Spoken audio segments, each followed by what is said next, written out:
El sudor manchaba el cuello de la camisa de Gonzalo. 12 hombres poderosos guardaban silencio en una sala de cristal blindado. 200 millones de euros dependían de una sola palabra que nadie allí sabía pronunciar. El olor a cera de abeja y madera antigua del Palacio del Paseo de la Castellana se mezclaba con la tensión asfixiante de un fracaso inminente. Nadie miraba hacia el pasillo donde un chico de 17 años, con un suéter desgastado de instituto público, acababa de levantar la vista de su cuaderno.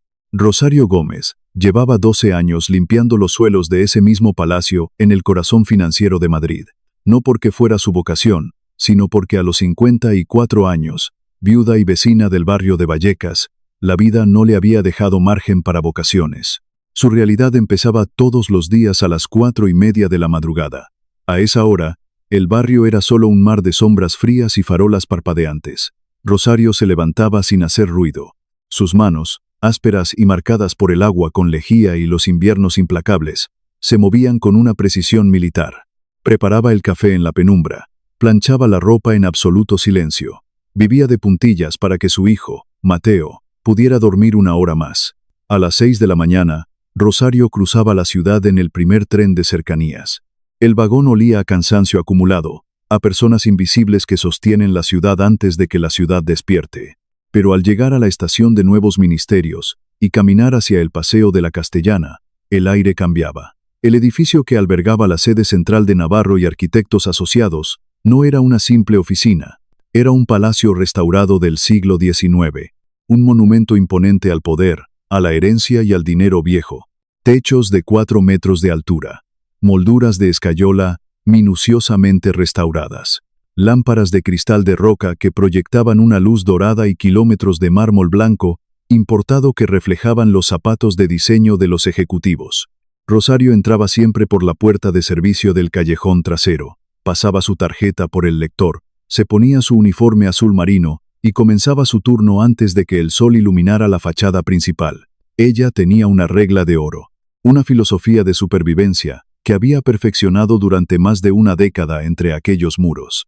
Las personas que limpian los suelos no existen para las personas que caminan sobre ellos. La invisibilidad no era una ofensa para Rosario. Era un escudo táctico. Si nadie te ve, nadie te despide. Si nadie te nota, puedes seguir pagando la luz, el agua y los libros de texto del instituto. Su trabajo consistía en borrar cualquier rastro de imperfección antes de que los dueños del mundo llegaran a tomar decisiones. Pero aquel martes de noviembre, el escudo de Rosario se había agrietado por completo. Una huelga general masiva de profesores de institutos públicos había paralizado todo Madrid. Rosario lo supo la noche anterior, al ver las noticias en la pequeña televisión de su cocina. Hizo los cálculos mentales que hacen las madres que caminan por la cuerda floja de la economía sumergida y los sueldos mínimos. No tenía con quién dejar a Mateo. Su vecina estaba ingresada en el hospital. Su hermana vivía a las afueras y trabajaba en un supermercado. Faltar al trabajo no era una opción. El alquiler del piso vencía en 3 días y el mes anterior ya habían tenido que pedir un aplazamiento. Esa misma noche, con el peso del mundo en los hombros, Rosario entró en la pequeña habitación de Mateo. El chico de 17 años estaba sentado en su escritorio, rodeado de papeles, planos fotocopiados y libros viejos con tapas de cuero gastado. «Mañana vienes conmigo», le dijo Rosario con voz baja pero firme. «Pero tienes que entender algo muy bien». Mateo dejó el lápiz sobre la mesa y la miró. «En ese edificio, la gente que hace lo que yo hago no se mezcla jamás con la gente que hace lo que ellos hacen», continuó ella. «Es una línea invisible, pero es más dura que el hormigón. Te vas a sentar en el banco de terciopelo del pasillo del 3er piso. No vas a entrar en ninguna sala. No vas a tocar nada que no sea tuyo. No vas a hablar con nadie a menos que te pregunten algo directamente. Tú no estás allí. Eres aire. ¿Me has entendido?» Mateo asintió despacio, procesando la gravedad en los ojos de su madre. «Lo he entendido, mamá», respondió con calma. «Lleva tus libros», sentenció Rosario desde el umbral de la puerta. «Haz tus cosas y no te muevas de ese banco». Mateo no era un adolescente ordinario. Mientras otros chicos de su edad consumían horas frente a las pantallas, Mateo devoraba tratados de arquitectura estructural y resistencia de materiales. Estaba en su último año de bachillerato, preparándose para la prueba de selectividad con una obsesión que rozaba la fiebre. Su pasión tenía una raíz profunda y antigua. Su abuelo materno había sido un maestro restaurador de azulejos en Córdoba, un artesano meticuloso que había pasado media vida trabajando en el norte de África, restaurando palacios, patios interiores y mezquitas centenarias. Antes de morir, el abuelo le había dejado a Mateo la única herencia de la que disponía, una colección invaluable de libros sobre arquitectura andalusí y el idioma. Mateo había aprendido a leer, escribir y hablar un árabe culto, formal y profundamente técnico. No era el árabe coloquial de la calle. Era el árabe de los ingenieros, de los poetas antiguos y de los constructores de imperios. Para Mateo, los idiomas no eran simples herramientas de comunicación. Eran estructuras matemáticas. Eran planos invisibles que sostenían ideas, de la misma manera que las vigas de acero sostienen el peso de un rascacielos. A las 7 de la mañana del martes, madre e hijo cruzaron la puerta de servicio en la Castellana. Mateo llevaba una mochila pesada sobre los hombros. Dentro guardaba sus cuadernos de tapas negras, repletos de bocetos de cargas sísmicas, ejercicios de caligrafía árabe y diagramas de tensión estructural. Subieron por la estrecha escalera de servicio hasta el tercer piso, el piso de las grandes decisiones, el corazón corporativo de la firma. Rosario le señaló un pequeño banco de madera tapizado en terciopelo rojo, situado en una alcoba del pasillo. Un lugar diseñado puramente para la estética, lejos de las inmensas puertas de la sala de juntas. Aquí, dijo Rosario en un susurro apenas audible, haz tus cosas, no te muevas por nada del mundo. Mateo se sentó, sacó su cuaderno, su regla y un lápiz. Rosario lo miró un segundo más, sintiendo esa mezcla de orgullo feroz y miedo constante que solo conocen las madres que crían a sus hijos sin red de seguridad. Luego, agarró su carro de limpieza y desapareció por el pasillo oeste, fundiéndose con las sombras del edificio. El tercer piso era el cerebro de Navarro y arquitectos asociados. En el centro del espacio flotaba una inmensa sala de juntas acristalada, rodeada de luz natural y vistas panorámicas a los rascacielos del distrito financiero de Madrid. Era un acuario de lujo, donde los depredadores más grandes cerraban los tratos más lucrativos. A las 10 de la mañana, la sala estaba ocupada por 12 hombres. En la cabecera de la inmensa mesa de roble macizo estaba Gonzalo Navarro, 48 años, traje a medida de color gris marengo, reloj suizo en la muñeca y una postura que irradiaba autoridad absoluta. Gonzalo era el heredero directo de la firma. Llevaba el peso aplastante del legado familiar sobre los hombros. Había asumido el control de la empresa con una sola directriz implícita por parte de su padre: no arruines el apellido. Y hasta ese momento, Gonzalo no lo había hecho. Había expandido la firma internacionalmente con mano de hierro. Pero esa mañana, el apellido, la empresa y el futuro de cientos de empleados pendían de un hilo extremadamente fino y frágil. Frente a Gonzalo y su equipo de 5 ejecutivos españoles, estaba sentada la delegación del Fondo Soberano de Inversión de Qatar. 6 hombres vestidos con trajes impecables y rostros inescrutables, liderados por Tariq Al-Fayed.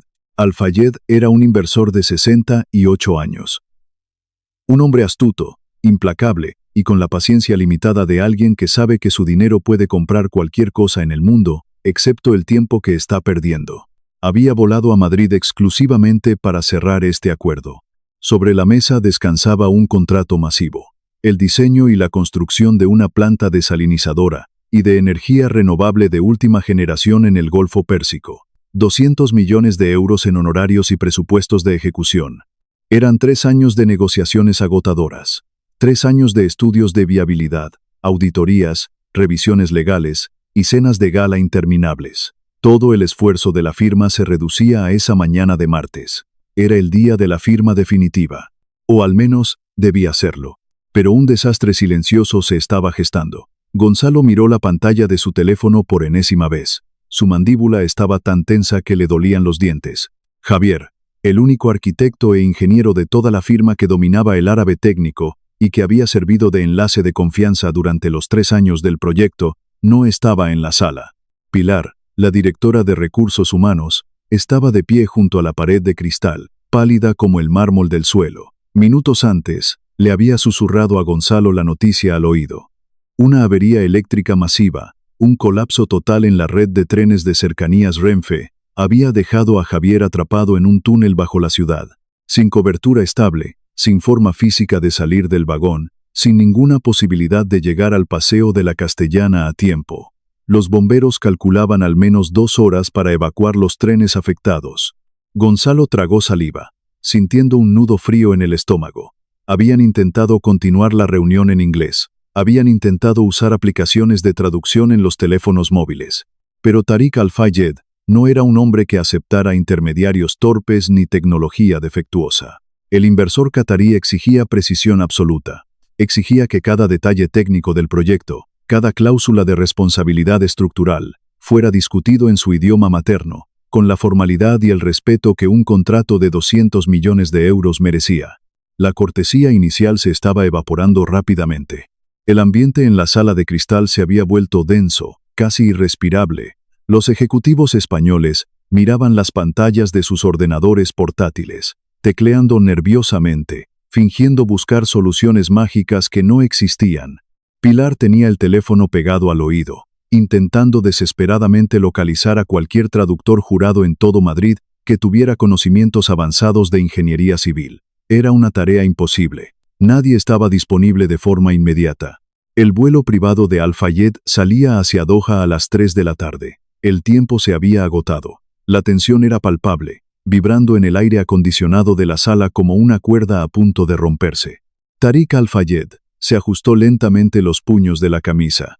Miró a Gonzalo Navarro, con una expresión de decepción fría y calculada. El inversor se inclinó hacia adelante y pronunció una frase larga y compleja en un árabe fluido y profundo. El traductor automático del teléfono de Gonzalo, colocado en el centro de la mesa en modo altavoz, captó las palabras. Procesó el audio durante unos segundos interminables y escupió una traducción robótica, fragmentada y sin ningún sentido lógico sobre arena, movimientos y agua.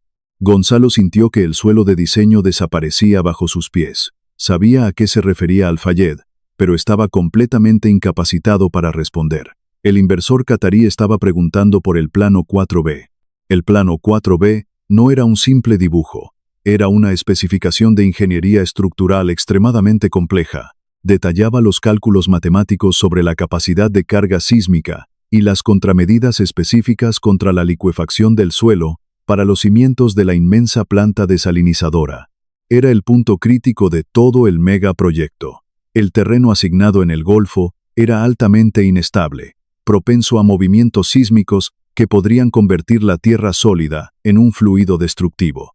Si los cimientos fallaban, la planta entera colapsaría, causando un desastre ecológico y financiero de proporciones bíblicas.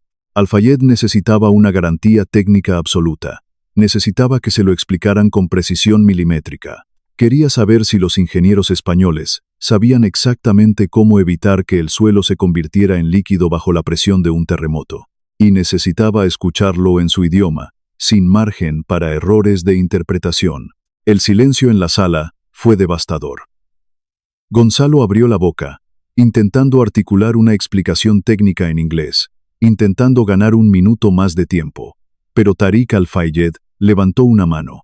Fue un gesto lento, casi perezoso, pero con la autoridad suficiente para detener el tiempo en la sala de juntas. El inversor catarí negó con la cabeza suavemente, se giró hacia uno de sus colegas y le dijo algo en árabe en un tono bajo y definitivo. El colega asintió y empezó a cerrar su maletín de cuero. Empezó a recoger los gruesos documentos impresos de la mesa. Era la señal universal del fin. La reunión había terminado. El contrato de 200 millones de euros se estaba desvaneciendo en el aire, llevándose consigo años de trabajo, el prestigio de la firma y el legado de la familia Navarro. A 15 metros de distancia, en la silenciosa alcoba del pasillo, Mateo había dejado de escribir. Había estado concentrado en sus ecuaciones, pero las voces a través del grueso cristal habían cambiado de tono. La acústica del palacio restaurado era peculiar. Estaba diseñada para que los murmullos viajaran por los corredores de mármol como ecos fantasmas. Mateo no solo había escuchado la pregunta de Tariq Al-Fayed, la había entendido perfectamente.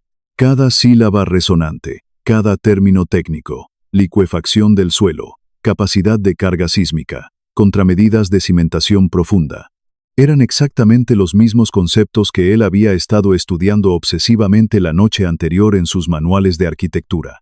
Era el mismo vocabulario formal, majestuoso y preciso, que su abuelo le había enseñado a pronunciar en el pequeño patio de Córdoba, exigiéndole una dicción perfecta y un respeto absoluto por el peso de cada palabra. Mateo frunció el ceño, miró su cuaderno de tapas negras, miró las inmensas y pesadas puertas de cristal de la sala de juntas. Pensó en su madre. Pensó en las madrugadas oscuras y heladas de Vallecas. Pensó en el olor persistente a lejía industrial que impregnaba la piel de Rosario.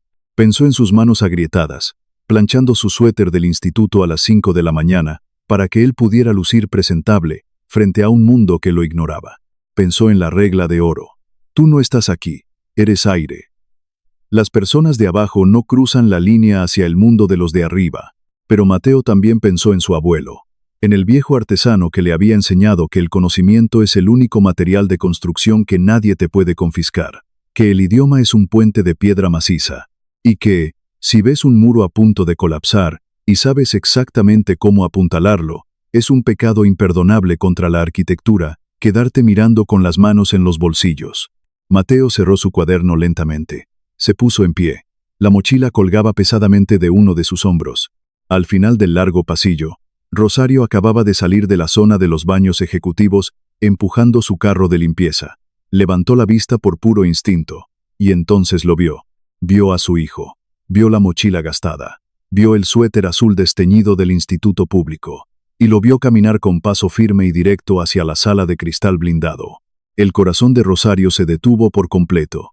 El pánico le heló la sangre en las venas, un terror primitivo y paralizante. Quiso gritar su nombre. Quiso correr por el mármol resbaladizo, agarrarlo por el brazo y arrastrarlo de vuelta a las sombras. Quiso pedir perdón de rodillas a los hombres de traje si era necesario. Pero estaba demasiado lejos. La distancia era insalvable. Rosario solo pudo apretar el asa de plástico de su carro con tanta fuerza que los nudillos se le pusieron blancos. Se quedó paralizada, conteniendo la respiración, rezando a un Dios en el que a duras penas creía para que la tierra se abriera y se los tragara a los dos antes de que el desastre fuera absoluto e irreversible. El chico no se detuvo. Mateo llegó frente a la sala de juntas, levantó la mano y empujó la pesada puerta de cristal blindado. El leve y metálico sonido de las bisagras de acero cortó el aire tenso del interior como una cuchilla. 12 hombres poderosos, los dueños absolutos del dinero, del mármol y del futuro de la ciudad, giraron la cabeza al unísono.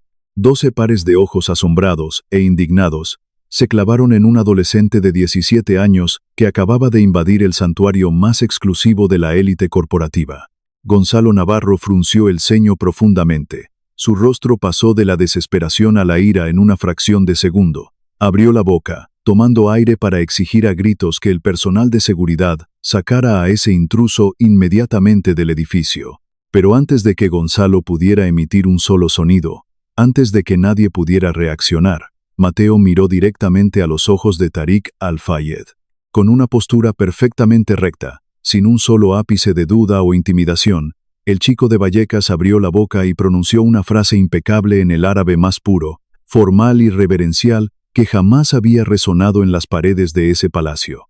Una frase técnica, exacta y matemáticamente profunda sobre las contramedidas de licuefacción del suelo, dejando a la sala entera sumida en un silencio absoluto, denso y completamente sin aliento. Model Nu, 41 am. El chico no se detuvo. Mateo llegó frente a la sala de juntas, levantó la mano y empujó la pesada puerta de cristal blindado. El leve y metálico sonido de las bisagras de acero cortó el aire tenso del interior como una cuchilla. 12 hombres poderosos, los dueños absolutos del dinero, del mármol y del futuro de la ciudad, giraron la cabeza al unísono. 12 pares de ojos asombrados e indignados se clavaron en un adolescente de 17 años que acababa de invadir el santuario más exclusivo de la élite corporativa.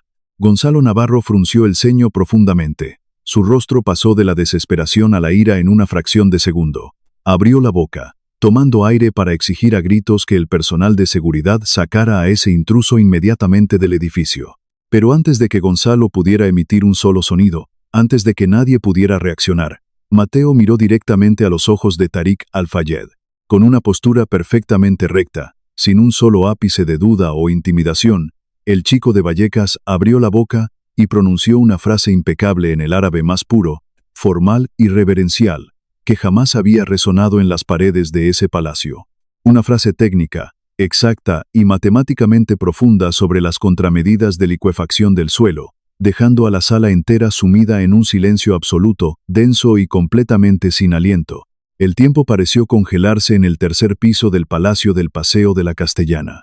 Las partículas de polvo flotaban en los rayos de luz que entraban por los inmensos ventanales, iluminando el suéter azul desteñido de Mateo. Tariq Al-Fayed parpadeó. La sorpresa genuina rompió por completo la máscara de frialdad y cálculo que el inversor catarí había mantenido durante toda la mañana. Soltó lentamente el cierre de su maletín de cuero. El anciano inversor se enderezó en su silla de diseño. Sus ojos oscuros escanearon al muchacho de arriba abajo. No solo había escuchado una respuesta técnica perfecta, había escuchado un acento que no pertenecía a las calles modernas, ni a los traductores automáticos, ni a las academias corporativas. Era el acento de la antigua Al-Ándalus, una cadencia poética, respetuosa y profundamente culta, que los maestros artesanos de Córdoba utilizaban hace décadas. Un idioma tallado a mano, palabra por palabra. Al-Fayed se inclinó hacia adelante, apoyando los codos sobre la inmensa mesa de roble macizo. Habló de nuevo. Esta vez, su tono no era de exigencia, sino de una curiosidad intensa y profesional. Formuló una segunda pregunta, aún más compleja que la primera, sobre la profundidad exacta de la cimentación en el terreno arenoso del Golfo. Gonzalo Navarro sentía que el corazón le latía en la garganta. Miró al chico, luego miró al inversor, completamente paralizado, atrapado en una escena que desafiaba toda la lógica de su mundo rígidamente estructurado. Mateo no se inmutó. Giró la cabeza hacia Gonzalo. Sus ojos oscuros, idénticos a los de su madre, se clavaron en el director ejecutivo de la firma. «Señor Navarro», dijo Mateo en un español tranquilo y de una educación exquisita. «El señor Al-Fayed desea saber si los pilotes de fricción alcanzarán el lecho rocoso o si dependerán de la compactación del estrato intermedio. Necesito que me muestre el plano 4B». Nadie respiró. Los 5 ejecutivos españoles miraban a Gonzalo, esperando una orden, una explosión de ira, cualquier cosa que restaurara el orden natural de la jerarquía. Pero Gonzalo era, ante todo, un arquitecto y un hombre de negocios acorralado. Tenía instinto de supervivencia, y en los ojos de ese chico de 17 años, no vio insolencia. Vio la misma precisión matemática que él exigía a sus mejores ingenieros. Gonzalo tragó saliva. El peso de su legado familiar y de los 200 millones de euros le aplastaba los pulmones. Alargó la mano, tomó un tubo de cartón negro que descansaba en el centro de la mesa y extrajo un pergamino técnico de gran formato. Lo desenrolló sobre la madera pulida. Era el plano 4B, una maraña incomprensible de líneas topográficas, cálculos de resistencia de materiales y diagramas de tensión que solo un ingeniero estructural, con años de experiencia, podría descifrar. Mateo se acercó a la mesa. No pidió permiso para sentarse. Se quedó de pie, inclinándose sobre el papel a su lado con la familiaridad de alguien que ha pasado miles de horas leyendo mapas del tesoro. Sus ojos recorrieron las líneas de cota. Su dedo índice, manchado de grafito por haber estado dibujando en el pasillo, trazó la sección transversal de los cimientos propuestos para la planta desalinizadora. «Aquí está», murmuró Mateo para sí mismo. Luego levantó la vista hacia Tariq Al-Fayed. El chico comenzó a hablar. Y durante los siguientes 25 minutos, el tercer piso del palacio presenció un milagro arquitectónico y humano. Mateo no se limitó a traducir. Se convirtió en el puente de carga entre dos mundos que estaban a punto de colapsar. Traducía las preguntas de Al-Fayed al español para Gonzalo. Escuchaba las respuestas técnicas del arquitecto jefe, las procesaba mirando los planos, y las devolvía al árabe con una fluidez y una autoridad asombrosas. Explicó cómo los ingenieros de la firma habían diseñado un sistema de inyección de resinas epoxi para consolidar la arena del subsuelo. Describió la geometría de los pilotes de hormigón armado, diseñados para disipar la energía cinética de un terremoto de magnitud 7. Utilizaba términos como esfuerzo cortante, módulo de elasticidad y resonancia estructural, sin titubear, sin dudar de una sola sílaba. Sus manos se movían sobre el plano, señalando los cálculos exactos que respaldaban cada palabra que pronunciaba. Tariq Al-Fayed escuchaba fascinado. De vez en cuando, el inversor asentía lentamente, intercambiando miradas de asombro y aprobación con sus propios asesores técnicos. La tensión hostil que había envenenado la sala minutos antes se había evaporado. En su lugar, se había instalado el respeto absoluto. El respeto que surge cuando dos personas, sin importar su edad, su ropa o su origen, reconocen en el otro la devoción por el trabajo bien hecho. Mientras tanto, a 15 metros de distancia, en el pasillo de mármol blanco, Rosario Gómez vivía su propio calvario silencioso. Estaba petrificada junto a su carro de limpieza. Sus manos seguían aferradas al asa de plástico con una fuerza que le adormecía los dedos. Durante los primeros 5 minutos, había estado convencida de que la puerta de cristal se abriría de golpe y los guardias de seguridad expulsarían a su hijo a empujones. Había visualizado su despido. Había imaginado la carta de desahucio de su pequeño piso en Vallecas. Había sentido el peso de 12 años de invisibilidad derrumbándose sobre ella por culpa de un acto de rebeldía adolescente. Pero la puerta no se abría, y a través del grueso cristal insonorizado, Rosario veía algo que desafiaba toda su comprensión del universo. Veía a su hijo, su pequeño Mateo, el niño al que le planchaba la ropa de madrugada para que no se sintiera inferior en el instituto, de pie en el centro exacto del poder. Lo veía señalando un inmenso plano de papel, rodeado por los hombres de traje que gobernaban la ciudad. Veía a Gonzalo Navarro, el hombre inalcanzable que jamás le había dado los buenos días en una década, escuchando atentamente cada palabra que salía de la boca de su hijo. Veía al anciano extranjero asintiendo con una sonrisa de profundo respeto. Rosario sintió que las rodillas le temblaban. Una lágrima caliente, solitaria y cargada de una emoción indescriptible, resbaló por su mejilla curtida. No era miedo, ya no. Era la constatación abrumadora de que el sacrificio de toda su vida, las madrugadas heladas, el olor a lejía, el dolor de espalda crónico, todo había sido los cimientos de algo inmenso.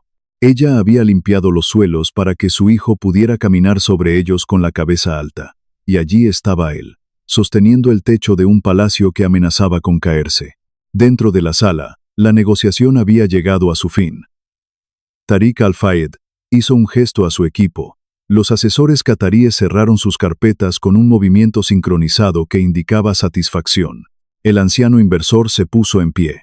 Gonzalo Navarro y el resto de los ejecutivos españoles lo imitaron de inmediato. Al-Fayed ignoró a los directivos por un momento y caminó directamente hacia Mateo. El inversor catarí se detuvo frente al chico del suéter desteñido. Le habló en árabe, en un tono suave, casi paternal. Mateo escuchó con atención, bajó ligeramente la cabeza en señal de respeto y respondió con una frase corta y humilde. Al-Fayed sonrió abiertamente, una rareza absoluta en el mundo de las altas finanzas. Le tendió la mano derecha a Mateo. El chico se la estrechó con firmeza. Luego, el inversor se giró hacia Gonzalo Navarro. Le habló en un inglés perfecto, un idioma que había fingido no entender durante toda la mañana para forzar la precisión de la negociación. Su proyecto es sólido, señor Navarro, dijo Al-Fayed, abotonándose la chaqueta del traje. Sus contramedidas sísmicas son brillantes. Pero le diré algo, el activo más valioso que tiene en esta empresa no está dibujado en ese plano, está de pie a su lado. Gonzalo asintió, aún aturdido por la onda expansiva de lo que acababa de ocurrir. Cerraremos el contrato esta misma tarde en su hotel, señor Al-Fayed, logró articular el arquitecto con voz firme. El inversor asintió, hizo una leve reverencia, y salió de la sala de juntas seguido por su séquito. La pesada puerta de cristal se cerró. El silencio regresó al acuario de lujo. Los 5 ejecutivos españoles se dejaron caer en sus sillas, exhalando el aire que habían estado conteniendo. Alguien murmuró una maldición de puro alivio. Habían salvado 200 millones de euros en el último segundo. Gonzalo no se sentó. Se quedó de pie, mirando al chico. Mateo estaba enrollando el plano 4B con un cuidado exquisito, asegurándose de no doblar las esquinas. Lo introdujo de nuevo en el tubo de cartón negro y lo dejó exactamente en el centro de la mesa, donde lo había encontrado. Mateo se ajustó la correa de su mochila gastada sobre el hombro. Miró a Gonzalo, hizo un leve gesto de despedida con la cabeza y caminó hacia la puerta. «Espera», dijo Gonzalo. La orden resonó en las paredes de escayola. Mateo se detuvo con la mano en el tirador de acero. Se giró lentamente. Gonzalo caminó hacia él, acortando la distancia física que los separaba. El director ejecutivo era un hombre alto, imponente, acostumbrado a que su presencia intimidara a cualquiera. Pero el chico no retrocedió ni un milímetro. ¿Quién eres?, preguntó Gonzalo. Su voz no tenía ira, solo una incredulidad profunda, la de un hombre que acaba de descubrir una falla tectónica en el jardín de su propia casa. Me llamo Mateo, señor. ¿De dónde ha salido Mateo? ¿Cómo has entrado en este edificio esquivando todos los controles de seguridad? No he esquivado nada, respondió Mateo con tranquilidad. He entrado por la puerta de servicio del callejón trasero, con mi madre. Gonzalo frunció el ceño, intentando encajar las piezas del rompecabezas. ¿Tu madre? Mateo asintió. Luego, con la misma naturalidad con la que había explicado la licuefacción del suelo, añadió la verdad. Mi madre trabaja aquí. Limpia los pasillos de este piso todas las mañanas. Hoy había huelga de profesores en mi instituto, y no podía dejarme solo en casa. Me dijo que me sentara en el banco de terciopelo y que me hiciera invisible. Gonzalo sintió como si alguien le hubiera golpeado en el estómago.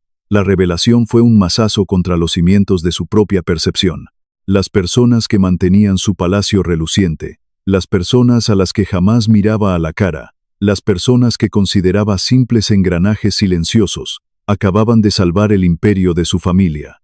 ¿Dónde aprendiste a hablar ese árabe?, preguntó Gonzalo, cambiando de tema para no hundirse en su propia vergüenza. Y lo más importante, ¿dónde aprendiste a leer un plano de cimentación profunda de esa manera? Mateo acarició el asa de su mochila. Mi abuelo era restaurador de azulejos en Córdoba. Trabajó muchos años, en el norte de África. Él me enseñó el idioma cuando yo era un niño. Decía que las palabras son como los ladrillos. Si usas los correctos, puedes construir cosas que duren 1000 años. ¿Y la ingeniería?, insistió Gonzalo, fascinado. La ingeniería la aprendo en los libros, dijo Mateo con sencillez. Quiero estudiar arquitectura. Me preparo para la selectividad estudiando estructuras. Los idiomas te permiten hablar con las personas, pero las matemáticas te permiten hablar con los edificios. Y yo quiero saber qué dicen los edificios cuando nadie los escucha. Gonzalo Navarro se quedó sin palabras. Estaba frente a un prodigio, un talento crudo, brillante y excepcionalmente raro que el sistema de clases sociales español habría condenado a la mediocridad por pura falta de recursos. El chico hizo un leve movimiento hacia la puerta. Si me disculpa, señor Navarro, tengo que volver a mi sitio. Mi madre debe estar muy asustada. Le prometí que no me movería del banco. Mateo abrió la puerta de cristal y salió al pasillo. Gonzalo se quedó paralizado durante 3 segundos completos. Luego, reaccionó. Salió detrás del chico. El largo corredor de mármol blanco estaba bañado por la luz de la media mañana. Al fondo, cerca de la zona de los ascensores de servicio, Gonzalo vio el carro de limpieza. Y junto al carro, vio a una mujer con el uniforme azul marino de la empresa. Rosario estaba abrazando a su hijo. Lo apretaba contra su pecho con una fuerza desesperada, escondiendo el rostro en el hombro del chico. Estaba llorando en silencio, con el cuerpo sacudido por pequeños temblores. Mateo le acariciaba la espalda, susurrándole que todo estaba bien, que no pasaba nada. Gonzalo caminó por el pasillo. Sus zapatos de cuero resonaron sobre el mármol, anunciando su llegada. Al escuchar los pasos, Rosario se separó de su hijo bruscamente. El terror volvió a sus ojos. Se secó las lágrimas con el dorso de la mano áspera, se alisó el uniforme e instintivamente se colocó un paso por delante de Mateo, interponiéndose entre el director ejecutivo y su hijo. Era la postura universal de una madre dispuesta a recibir el impacto. Señor Navarro, la voz de Rosario temblaba, pero su barbilla estaba alta. Le pido 1000 perdones. Es culpa mía. No tenía dónde dejarlo por la huelga. Le juro por mi vida que esto no volverá a pasar. Recojo mis cosas ahora mismo y me marcho sin causar problemas. No tome represalias contra el chico, por favor. Gonzalo se detuvo a 1 metro de distancia. Miró a la mujer. Observó las arrugas prematuras alrededor de sus ojos. Observó sus manos, enrojecidas y marcadas por el trabajo duro. Manos que habían pulido ese mismo suelo durante 12 años sin que él supiera siquiera su nombre. La línea invisible que separaba sus mundos estaba trazada justo ahí, sobre el mármol. y Gonzalo decidió dinamitarla. No se disculpe, dijo Gonzalo. Su voz era grave, pero carecía por completo de la arrogancia corporativa de siempre. Rosario parpadeó, confundida. Mantuvo la guardia alta. ¿Cómo se llama usted?, preguntó Gonzalo. Rosario Gómez, señor. Gonzalo asintió lentamente. Señora Gómez, ¿sabe usted lo que acaba de pasar ahí dentro? Rosario negó con la cabeza, sin atreverse a mirar hacia la sala de juntas. Su hijo, dijo Gonzalo, mirando a Mateo y luego volviendo a los ojos de la madre, acaba de salvar el contrato más importante de la historia de esta empresa. Ha hecho en 25 minutos lo que un equipo de ingenieros con sueldos de 6 cifras no pudo hacer en 3 años. Rosario abrió un poco la boca, pero no salió ningún sonido de su garganta. Y lo ha hecho, continuó Gonzalo, con una educación, un respeto y una dignidad que no se aprenden en ningún libro de ingeniería. Eso, señora Gómez, se aprende en casa. Eso se lo ha enseñado usted. El silencio en el pasillo fue absoluto. Rosario sintió que las piernas le fallaban, pero se mantuvo firme. Nadie, en 12 años, le había hablado con ese nivel de respeto en aquel edificio. Quiero verlos a los dos en el despacho de recursos humanos esta tarde, dijo Gonzalo con su tono ejecutivo recuperando el control, pero con una calidez nueva. A las 4 en punto. Señor, mi turno termina a las 2 de la tarde, dijo Rosario por puro reflejo, aferrada a las normas que regían su supervivencia. Su turno ha terminado hoy, respondió Gonzalo. Vaya a casa, descanse, y vuelvan a las 4. No es una sugerencia, señora Gómez. Es una cita oficial de la empresa. Gonzalo hizo una leve inclinación de cabeza, un gesto de respeto genuino, y se dio la vuelta para regresar a la sala de juntas. A las 4 de la tarde, el despacho de recursos humanos en la 4ª planta estaba bañado por la luz cálida del atardecer madrileño. Pilar, la directora del departamento, estaba sentada detrás de su escritorio de cristal. Gonzalo Navarro estaba de pie junto a la ventana. Frente a ellos, sentados en 2 sillas de cuero negro, estaban Rosario y Mateo. Rosario se había quitado el uniforme. Llevaba su mejor blusa de los domingos, planchada con un esmero obsesivo. Mateo llevaba el mismo suéter azul, pero se había peinado con agua para aplastar los rizos rebeldes. La postura de ambos era idéntica. Espalda recta, manos cruzadas sobre el regazo, mirada atenta. La dignidad de los que no tienen nada que perder y mucho que proteger. Pilar abrió una carpeta corporativa. Sonrió con amabilidad. Mateo, dijo la directora, el señor Navarro me ha explicado los detalles de tu intervención de esta mañana. Hemos revisado tu expediente académico del instituto. Tus notas en matemáticas y física son excepcionales. Mateo asintió en silencio, esperando. Nuestra firma, continuó Gonzalo, tomando la palabra, tiene una fundación que patrocina el talento joven. Normalmente, el proceso de selección requiere meses de pruebas, entrevistas y filtros burocráticos. Pero creo que tu prueba de acceso de esta mañana ha sido más que suficiente. Gonzalo se acercó al escritorio y se apoyó en el borde. Mateo, queremos ofrecerte una beca integral. Si logras la nota de corte en la selectividad, que viendo tu expediente sé que lo harás, Navarro y Arquitectos Asociados pagará el 100% de tu matrícula en la Escuela Técnica Superior de Arquitectura de Madrid. Rosario ahogó un pequeño grito, llevándose las manos a la boca. La ETSAM era la universidad más prestigiosa del país, el sueño inalcanzable de su hijo. Pero eso no es todo, añadió Pilar, deslizando un documento sobre la mesa. La beca incluye una asignación mensual para materiales, libros y transporte durante los 5 años de la carrera. Y lo más importante, un contrato garantizado como arquitecto junior en nuestra firma el mismo día que te gradúes. El silencio llenó la habitación. Era un billete de lotería ganador. Era la demolición instantánea del muro de cristal que separaba a Vallecas del Paseo de la Castellana. Era el futuro, servido en bandeja de plata. Mateo miró el documento, leyó las cifras, leyó el membrete de la empresa. Luego, giró la cabeza y miró a su madre. Vio las lágrimas de pura felicidad resbalando por el rostro de Rosario, lavando años de cansancio y preocupación. Mateo volvió a mirar a Gonzalo. Sus ojos se oscurecieron con una seriedad impropia de un chico de 17 años. Señor Navarro, dijo Mateo. Su voz era tranquila, pero firme como el acero. Le agradezco profundamente esta oportunidad. Es todo lo que siempre he soñado. Gonzalo sonrió, satisfecho. Pero la sonrisa se le borró cuando Mateo continuó hablando. «Pero no puedo aceptarlo», dijo el chico. Rosario se giró hacia él, horrorizada. «Mateo, por Dios», susurró ella, agarrándole del brazo. Pilar frunció el ceño. Gonzalo se cruzó de brazos. «¿Por qué no?», preguntó el director ejecutivo, genuinamente desconcertado. Mateo señaló el documento. «Lo que pasó esta mañana en la sala de juntas no fue solo mérito mío. Yo pude estar allí, pude estudiar esos libros, pude aprender ese idioma, porque la mujer que está sentada a mi lado se ha levantado a las 4 de la madrugada todos los días de mi vida». Mateo miró a su madre con una devoción absoluta. «Ella se ha destrozado las manos limpiando los suelos de este edificio para que yo pudiera sostener un lápiz. Si yo soy una buena inversión para esta empresa, es porque ella construyó mis cimientos». El chico volvió a clavar sus ojos en Gonzalo.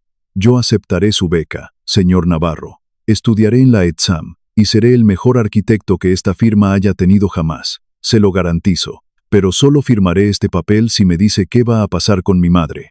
Yo no voy a subir en el ascensor mientras ella sigue subiendo por las escaleras de servicio». El despacho quedó sumido en un silencio reverencial. Pilar miraba a Mateo con la boca ligeramente abierta. Rosario lloraba en silencio, apretando la mano de su hijo, sintiendo un orgullo tan inmenso que amenazaba con romperle el pecho. Gonzalo Navarro miró al chico, luego miró a Rosario, y en ese instante, el arquitecto comprendió la verdadera lección de la jornada, comprendió la ceguera de su propia clase social. Había estado tan obsesionado con construir rascacielos, que había olvidado mirar a las personas que sostenían la tierra debajo de ellos. Gonzalo caminó lentamente hacia su propio escritorio. Se sentó, miró a Pilar y asintió. La directora de Recursos Humanos sonrió. Sacó un segundo documento de una carpeta diferente y lo colocó junto al primero. «Tienes razón, Mateo», dijo Gonzalo en voz baja. «Hemos estado ciegos, y en la arquitectura, la ceguera estructural es imperdonable». Gonzalo miró directamente a Rosario. «Señora Gómez, llevamos meses buscando a alguien de absoluta confianza para el puesto de supervisora general de mantenimiento e instalaciones de todo el complejo de la Castellana. Es un puesto de gestión. Requiere coordinación de equipos, control de presupuestos y supervisión de proveedores». Rosario dejó de llorar. Parpadeó, intentando procesar las palabras. «Pero señor, yo solo sé limpiar. Yo no tengo estudios de gestión. Usted lleva 12 años gestionando la logística invisible de este edificio mejor que muchos de mis directivos», la interrumpió Gonzalo. «Conoce cada metro cuadrado de este palacio. Sabe cómo funciona bajo presión. Y ha demostrado tener una ética de trabajo intachable. La empresa le pagará un curso de capacitación administrativa de 3 meses. Su sueldo se triplicará. Y tendrá un despacho propio en la segunda planta». Se acabó el turno de madrugada.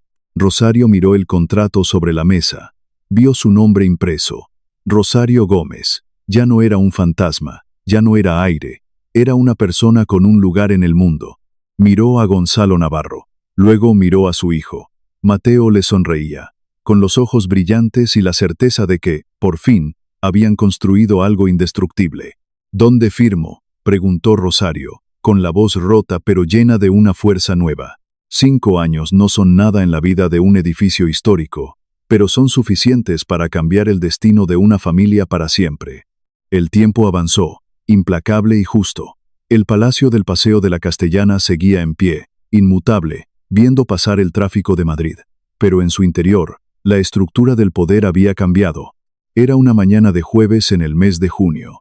La misma sala de juntas del tercer piso estaba bañada por la luz del sol.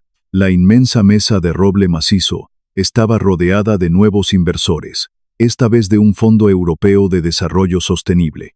En la cabecera de la mesa, de pie frente a una pantalla de proyecciones, estaba Mateo Gómez. Tenía 22 años.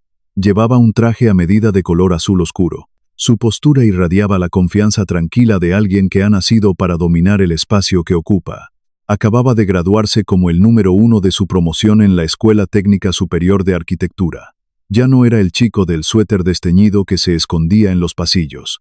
Era el arquitecto junior estrella de Navarro y Arquitectos Asociados. Mateo hablaba con pasión, explicando el diseño estructural de un nuevo complejo hospitalario en el sur de España. Utilizaba las manos para dibujar formas en el aire, moviéndose con la misma precisión con la que había desentrañado el plano 4B años atrás. Sus palabras eran exactas, medidas, construyendo confianza en la mente de los inversores. Gonzalo Navarro estaba sentado a un lado de la mesa, observando a su protegido con una sonrisa de orgullo absoluto. El director ejecutivo sabía que la inversión que había hecho 5 años atrás era la mejor decisión de su vida profesional. Pero la verdadera transformación no estaba en la cabecera de la mesa. Estaba en la parte trasera de la inmensa sala de cristal. De pie, junto a la puerta, con una postura erguida y vigilante, estaba Rosario Gómez. Llevaba una elegante chaqueta de traje gris, una camisa blanca impecable y una tarjeta identificativa colgada del cuello que rezaba Supervisora General de Instalaciones. Sus manos seguían teniendo las marcas del pasado, pero ahora sostenían una tableta digital con la que controlaba la climatización, la iluminación y la seguridad de todo el palacio. Ya no era invisible. Era la mujer que garantizaba que el ecosistema del poder funcionara a la perfección. Rosario miró a su hijo. Escuchó su voz resonando en la sala, segura, brillante, dueña del mundo. Recordó las madrugadas oscuras en Vallecas. Recordó el olor a lejía. Recordó el miedo paralizante de aquel martes de huelga.